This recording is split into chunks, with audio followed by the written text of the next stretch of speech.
حضرت عائشہ کہتی ہیں کہ میں نے رسول اللہ صلی اللہ علیہ وسلم کو کسی نفل کی ادائیگی کے لیے، یعنی سنت بھی اصل میں نفل نماز ہے، ایک فرض ہوتی ہے ایک نفل، پھر جو آپ نے زیادہ تاکید سے پڑھی ان کو سنت قرار دے دیتے ہیں، اور باقی جو کبھی کبھار پڑھی وہ نفل ہو جاتی.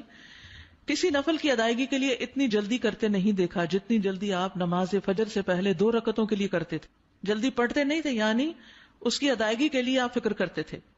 حضرت عائشہ ہی سے روایت ہے کہ نبی صلی اللہ علیہ وسلم نے طلوع فجر کے وقت 2 رکعت نماز، یعنی فرض کی بات ہے یہاں، آپ نے 2 رکعت نماز پڑھنے کی شان کے بارے میں فرمایا کہ ان کو پڑھنا میرے نزدیک ساری دنیا سے زیادہ محبوب ہے.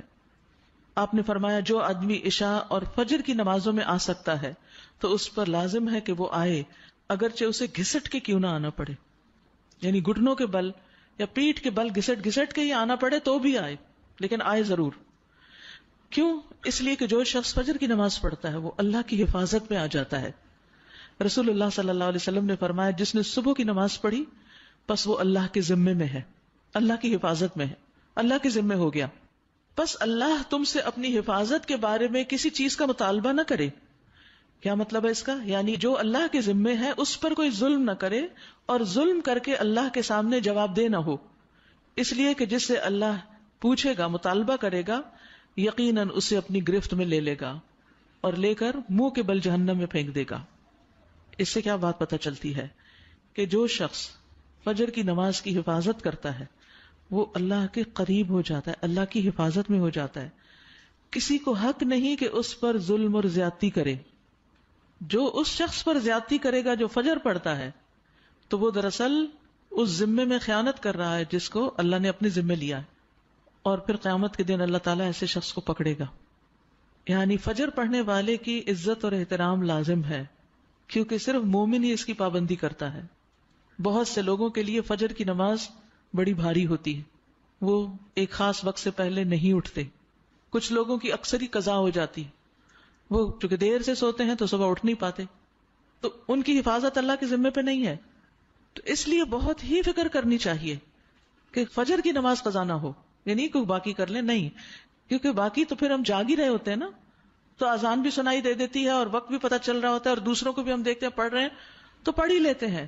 لیکن فجر کی چونکہ ایک ذمہ داری ہوتی ہے اٹھنے کی بھی، اور پھر وقت پر اٹھنے کی، اور پھر مسجد میں جانے کی، تو اس لحاظ سے اس کی حفاظت بہت ضروری ہے.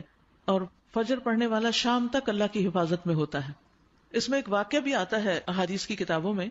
عامش کہتے ہیں کہ سالم بن عبداللہ بن عمر، ابن عمر کے کیا لگے بیٹے اور حضرت عمر کے پوتے، یہ حجاج کے پاس بیٹھے ہوئے تھے. حجاج کے بارے میں سب جانتے ہیں کہ بہت ظلم کرتا تھا.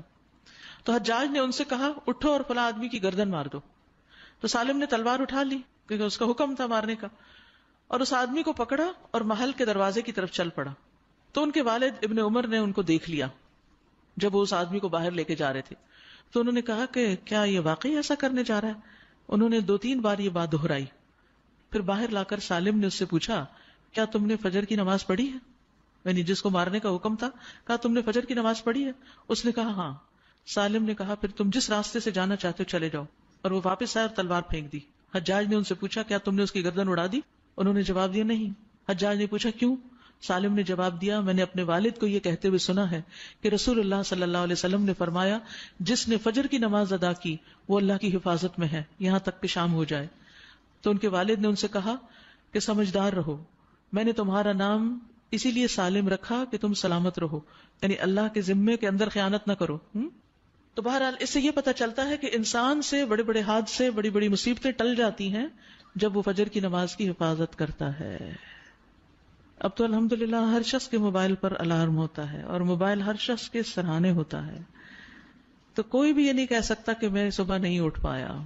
1 نہیں 2 3 الارم لگا لیں، 5 منٹ کے وقفے پہ رکھ لیں اس کو، کیونکہ جو شخص یہ 2 نمازیں پڑھے گا، بخاری میں آتا ہے، وہ جنت میں داخل ہوگا. ایک اور روایت میں آتا ہے وہ آدمی ہرگز دوزخ میں نہیں جائے گا جس نے سورج نکلنے سے پہلے اور سورج کے غروب ہونے سے پہلے نماز پڑھی، یعنی فجر اور عصر کی.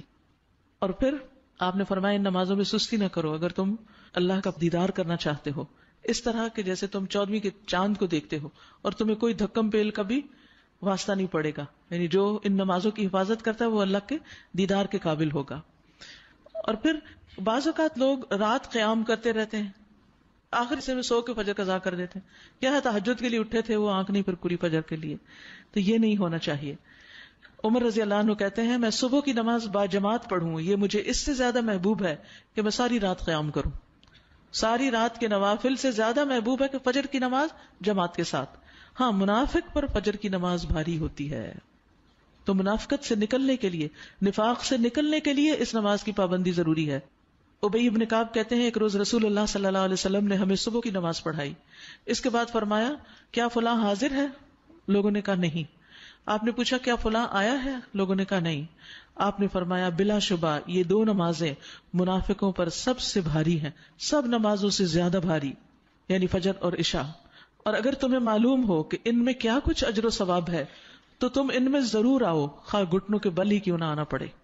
تو اس لیے خود بھی اور اپنے گھر والوں کو بھی، اپنے بچوں کو بھی اس کا پابند کریں. سبحانک اللہم و بحمدک اشہد ان لا الہ الا انت استغفرک.